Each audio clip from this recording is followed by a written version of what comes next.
¿Cómo están? Bienvenidos a Combinación Clave. Estamos ya con nuestro primer invitado del día. Él es el presidente de Evópoli, Hernán Larraín Mate. Hernán, ¿cómo estás? Buenos días, Fernando. ¿Qué tal? Bien, ¿escuchaste la editorial? La escuché. Traté de meterte el mayor cuco posible, porque la verdad es que leyendo el informe ayer casi me fui de espalda. Lo más brutal que se ha escrito hasta ahora, creo yo, lejos. A ver, es bien impresionante, lo recibí ayer, se lo entregué a un grupo que hay al interior de Evópoli que se llama Acción Climática, que son un grupo de profesionales que están involucrados en este tema para que nos hagan un informe, porque creo que cualquier proyecto político responsable debe hacerse cargo de lo que está diciendo este informe. Eso es cierto. Y eso debiera también, no solamente los partidos, que me parece muy interesante lo que hicieron, debiera haber una suerte de, creo yo, pero de un comité ad hoc especial para ir monitorizando este asunto en términos precisos y informando al presidente de la República y a los poderes del Estado sobre las políticas públicas que hay que implementar, porque uno, claro, antes decíamos, oye, que lo haga Corea primero y nosotros lo copiamos, y después o lo compramos, pero resulta que cuando Corea lo haga, ya va a ser muy tarde. Sin duda, y lo otro, creo, a propósito de lo que está pasando en el mundo con la democracia, hay un grupo de personas que sigue negando este hecho. Y esa es otra cuestión muy delicada, que es cuando la evidencia, cuando el mundo científico te da pruebas y algunos creen que este es un problema ideológico. Y ahí creo que hay otro debate que es muy importante dar, especialmente esto pasa en Estados Unidos y en otros países. Entonces, aun cuando somos pequeños, es importante desde Chile tener una voz bien ordenada y una política de Estado. Hernán Larraín, ¿qué tanto puede llegar a afectar a la derecha chilena y a la centro derecha chilena y en general a las instancias de centro derecha del continente la posibilidad de que gane Jair Bolsonaro en Brasil? A ver, yo creo que lo primero que hay que entender de Brasil o observar es el factor que la corrupción ha jugado en esta elección y en la crisis política que está viviendo Brasil, que sin duda ha destruido la relación y la confianza entre los ciudadanos y los partidos y la clase política, y terminamos viendo una elección completamente polarizada, donde hay dos extremos, donde dicho sea de paso son los dos candidatos con mayor rechazo político en Brasil. Esos son los dos jugadores que llegan a este balotaje. Y en ese sentido creo que es una distinción, porque Chile, y en esto lo podemos comparar con Uruguay y Costa Rica, son dentro de la región países que tienen bastante bajos niveles de corrupción en términos comparados, y así lo muestran muchos indicadores. Y yo creo que eso es una cuestión importante. Chile tiene un sistema de partidos más ordenado, tiene una estructura de coalición, tiene proyectos que están en competencia para dar gobernabilidad. Hoy día es Chile Vamos el que está haciendo eso con un proyecto que nació en el 2015, que resolvió su candidatura con un candidato vía primaria, que fue junto a la parlamentaria. Y yo creo que el llamado de atención, eso sí lo anoto, para la centro-derecha chilena, es que en el mundo hay un fenómeno emergente, que son figuras que van desde la extrema derecha, con discursos nacionalistas, utilizando la narrativa de las emociones y el miedo fundamentalmente, rechazando a la élite política y construyendo proyectos fuera de las instituciones y las coaliciones políticas. Yo creo que ese es un llamado de atención que creo que deberíamos anotar, pero creo que hay diferencias sustantivas entre lo que está pasando en Brasil y la realidad chilena. Sí, además hay otro factor que también es importante. El paso desde dictadura a democracia en Brasil fue totalmente distinto al paso de dictadura a democracia en Chile. Aquí hubo un proceso que fue mucho más gradual. Hoy día se quejan muchos por lo gradual que fue, pero sí, permitió en gran medida que estas cosas fueran asentándose más y por lo más, además hubo una cosa que, bueno, fue fruto de discusión incluso en el gabinete y en el gobierno cuando se instaló. Hubo un ejercicio de memoria, un ejercicio de reconocimiento de lo que había pasado. Nada de eso ocurrió en Brasil. Bueno, tengo la impresión, de hecho, que lo que vamos a empezar a tener que estudiar con mucha mayor atención es cuál es la apreciación que tienen los ciudadanos de la democracia, de los partidos políticos, del Congreso, sí. Porque finalmente, si bien podemos ser muy críticos respecto de lo que ha ocurrido en Chile en algunas dimensiones en los últimos 30 años, la verdad es que tenemos un país con instituciones bastante estables, con alternancia en el poder, con proyectos políticos emergentes tanto por la izquierda, como en el caso de la Revolución Democrática, o por la derecha, en el caso de Bópoli. O sea, incluso el propio sistema renueva los proyectos políticos dentro del sistema. Tú recordarás el 2011 cuando salieron los líderes estudiantiles a la calle. Bueno, esos mismos terminaron en el Congreso también. Entonces, este país tiene una capacidad de ir dándole solución institucional a sus problemas. Un caso más, cuando se produjo la crisis del financiamiento de la política, SQM, Penta, etcétera, junto con rechazarlo y molestarnos como ciudadanía, el país tuvo la capacidad de crear la Comisión Engel y cambiar la regulación. En Argentina, en Brasil y en otros países que han vivido casos de corrupción muy profundos, solo se quedan en el rechazo y en la molestia de la ciudadanía, pero las cosas siguen igual. Gran parte de los parlamentarios hoy día que están en el Congreso en Brasil están con juicio. Entonces, veo yo que hay que observar cómo Chile, progresivamente, con un reformismo gradual, ha ido ajustando sus instituciones a la nueva realidad. Y creo que ese es un deber permanente de todos los sectores, de forma transversal, para seguir manteniendo una calidad en nuestra política. Estamos conversando con el presidente de Bópoli, Hernán Larraín Mate. Hernán, sí, yo te encuentro razón en lo que tú dices, pero hay un problema extra que creo que se vio claramente en la elección brasilera. Cuando la élite política se encapsula, o cuando la élite política se toma distancia de las demandas de las personas y las personas sienten que cambiaron, qué sé yo, pobreza por deuda, y por lo tanto no sienten que haya cambiado muchas cosas en sus vidas, y vienen los discursos de los populistas señalando que las cosas se pueden arreglar rápido si se hacen tajantemente, y sea por derecha o por izquierda, te plantean cosas absolutamente crudas y tajantes. La posibilidad de que que le quieran dar la oportunidad a la nueva voz que plantea estas cosas rotunda, bueno, aumenta, porque la verdad es que no han visto gran cambio en sus vidas en aquello que es meridiano, no en las instituciones, no, en sus vidas particulares. Bueno, absolutamente. Y yo creo que hay un desafío para los partidos políticos, y hablo de Chile, para no perder la conexión con la ciudadanía. Por un lado, sabemos que hay una distancia y una desafección de la ciudadanía a la política, desconfianza y probablemente rechazo muchas veces.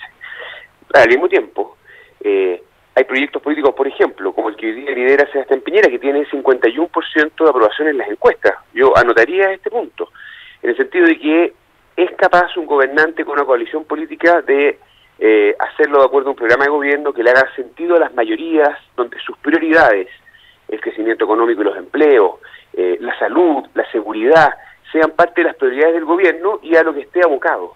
Y de esa manera, acortar esa desafección, acortar lo que pueden ser los intereses de la élite por un lado y de la ciudadanía por otro. Yo creo por lo mismo, creo que, y de hecho proyectos liberales como el de Bópoli, que leyeron con mucha atención el aniversario número 175 del The Economist, sabemos que hay una amenaza para la democracia representativa, para la economía libre, si es que nuestros proyectos políticos no son capaces de hacerle sentido a las grandes mayorías, si nos quedamos encapsulados en ciertos temas puntuales, en ciertas causas que son de minorías, y por lo tanto el desafío es estar conectado con la ciudadanía, con sus demandas, y que la política les haga sentido, y que los partidos sean efectivamente capaces de representar sus intereses. Ahora, ¿cuál puede ser el costo de esto, Hernán? Porque eventualmente que tú tengas un poder enorme en términos de peso económico como Brasil en la región, y que eventualmente caiga en manos de una persona que no trepida, porque en eso no se esconde ni disimula Bolsonaro sobre sus posiciones, que es anti homosexual, es anti, qué sé yo, matrimonio igualitario, por cierto, antiaborto, que cree que las minorías debieran desaparecer y debieran o someterse a las mayorías tranquilamente y calladas, o que el problema de la democracia, de la dictadura de Pinochet fue no haber matado la suficiente cantidad de gente. Bueno, las palabras sacan palabras y terminan sacando hechos también, y de repente eso puede terminar en una situación relativamente explosiva, como cuando ocurre en esas cosas en los continentes, que, bueno, generan una suerte de reguero a través del territorio. Comparto la preocupación. Creo que Jair Bolsonaro representa en sus posiciones una figura extrema, dura. Declaró ayer, ¿cierto?, que en esta segunda vuelta no se va a mover al centro, va a seguir manteniendo sus posiciones extremas. Yo creo que eso es una señal negativa. Yo creo que quienes quieren gobernar para todos sus ciudadanos, para todos los brasileños, deben buscar ser políticos moderados. Una cosa es ganar una elección, otra cosa es gobernar un país. Y yo espero que una vez ganada la elección, esto lo hemos visto en muchos otros casos, en el caso que lo hiciera Bolsonaro, viéramos una moderación, viéramos que haya una preocupación por las políticas sociales, por el orden y la seguridad, por la economía, ¿cierto?, y el empleo, pero en los marcos de una democracia que respeta las libertades individuales, que cuida las instituciones, que no abusa del exceso del poder coercitivo del Estado. O sea, creo que es una elección compleja. Ambos lados representan cuestiones delicadas, porque hay que decirlo. Parte importante de lo que está ocurriendo hoy día en Brasil es producto de la corrupción que la propia izquierda construyó en los últimos años y que terminó minando la confianza de la ciudadanía, y es por eso que terminan buscando personajes que tienen este tipo de posiciones, que no estuvieron involucrados en los casos de corrupción y representan, entre comillas, una política nueva y limpia. Con todo, creo que este es un desafío que está abierto. Creo que las probabilidades que gane Bolsonaro son muy altas, pero la moderación y la idea de que allí hay instituciones que se deben respetar, espero estén presentes en un posible gobierno de Bolsonaro. Sí, uno hubiese esperado, claro, que José Antonio Kast dijera lo que dijo, y eso está dentro de la norma. Me sorprendió encontrar a Manuel José Sandón, que también planteaba lo mismo, y más aún decir que este era el candidato de los valores, porque ahí sí que uno podría argumentar con bastante prueba de que a ver cuáles son los valores que estamos hablando, porque cuando tú dices, como ha dicho Bolsonaro, que la tortura es necesaria, y que en realidad, como lo dijo también respecto de la dictadura brasileña, que el problema fue que más que torturar había que matar gente. ¿Cuáles son los valores que estamos hablando y qué representa eso para el sector? Oye, yo comparto que hay dichos de Bolsonaro que son definitivamente impresentables, ¿eh? O sea, una cosa es representar una salida política frente a una crisis, y otra cosa es que relativicemos posiciones frente a temas donde no deben haber dos opiniones.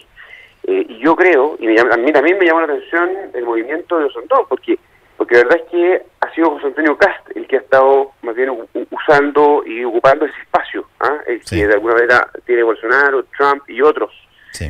Y me cuesta entender por qué está haciendo ese giro a esa derecha y con ese discurso, pero creo yo, y esto va a ser importante al menos desde Evópolis, nosotros vamos a dar la batalla para que haya una centro derecha moderna, moderada, que busque el sentido común de las grandes mayorías, que no busque extremar, que no use las emociones para dividir. Creo que la política hoy día en el mundo tenemos que cuidarla, porque de lo contrario aparecen figuras que se aprovechan de la distancia que tiene la ciudadanía con las élites y la clase política. Y creo que también la centro derecha chilena tiene el deber, Chile Vamos, con los distintos proyectos que hay alrededor de él, de poder construir, y en eso yo me la voy a jugar para que Evópolis pueda hacerlo, un proyecto de continuidad al gobierno de Sebastián Piñera, con las líneas políticas, con las posiciones moderadas, reformistas de este gobierno, más abiertas, más modernas, donde están las prioridades de las personas, pero no donde se juegan en los extremos. Esa parte es la que nosotros consideramos más delicada. Estamos conversando con el presidente de Evópolis, Hernán Larraimate. Hernán, ¿y qué tal fue esta primera conmemoración del 5 de octubre en una nueva coalición con Evópolis, parte de Chile Vamos, con un presidente que no niega ni ha negado nunca que votó por el no, pero que sin embargo tiene dentro de sus filas a personas como la presidenta de la UDI, que dijo con bastante actitud de desafío que si es que se volviera a repetir la elección ella volvería a votar por el sí? ¿Qué tanto fue en la interna en una celebración que además por primera vez un gobierno de derecha hace un 5 de octubre? Sí, bueno, habrá que recordar que Evópolis es un proyecto nuevo que nació hace algunos años, de alguna manera es hijo de la democracia, y nosotros nos sentimos cómodos con Sebastián Piñera, con su visión en esta materia, con su posición respecto de la dictadura, de haber votado no, de la condena irrestricta, ¿cierto?, a la violación de los derechos humanos, y en ese sentido creemos que la reflexión que hizo el presidente fue una reflexión potente, por una cuestión muy, creo, importante, ¿eh? Y muchas veces la izquierda pierde un poco el foco. Creo que la centroizquierda ha tenido un triunfo cultural muy importante, que es haber hecho del triunfo del no solo el triunfo de su sector, sino de una mayoría social que hoy día ve hacia atrás y dice lo mejor para Chile fue que haya ganado el no. Y Evópoli comparte esa mirada. Y por lo tanto, este 5 de octubre, más que ser una fecha que nos divida, creo que debiéramos todos los sectores políticos ir buscando ser más bien una fecha que nos una, que represente los valores de la democracia, del reencuentro, del respeto, de la diversidad, porque finalmente eso fue lo que triunfó el 5 de octubre. Y efectivamente, hay sectores al interior de la centro-derecha que votaron que sí.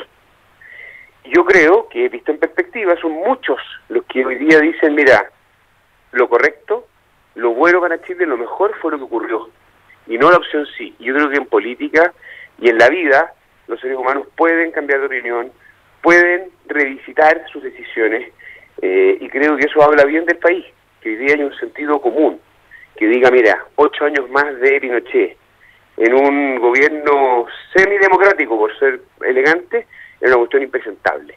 Y yo veo, en el fondo, en los últimos 30 años, en esta materia, a una centro-derecha que ha ido evolucionando en su compromiso con la democracia y en su compromiso con los derechos humanos. Mira, yo te escucho y eso rasca bien, pero no sé si rasca donde pica, porque hay un punto, Hernán, que es que volvemos de alguna manera a los bolsonaros que están dando vuelta. Una cosa que se ha instalado y que está teniendo triunfo.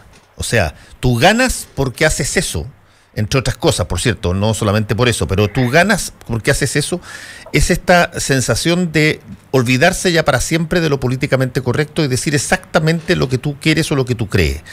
Lo que Bolsonaro dice cuando él plantea que no debieran haber tantas torturas, sino que debieran haber más asesinatos, no es algo que, bueno, te escandaliza, pero eso lo lleva a que la gente considere de que está hablando con sinceridad, que es consecuente.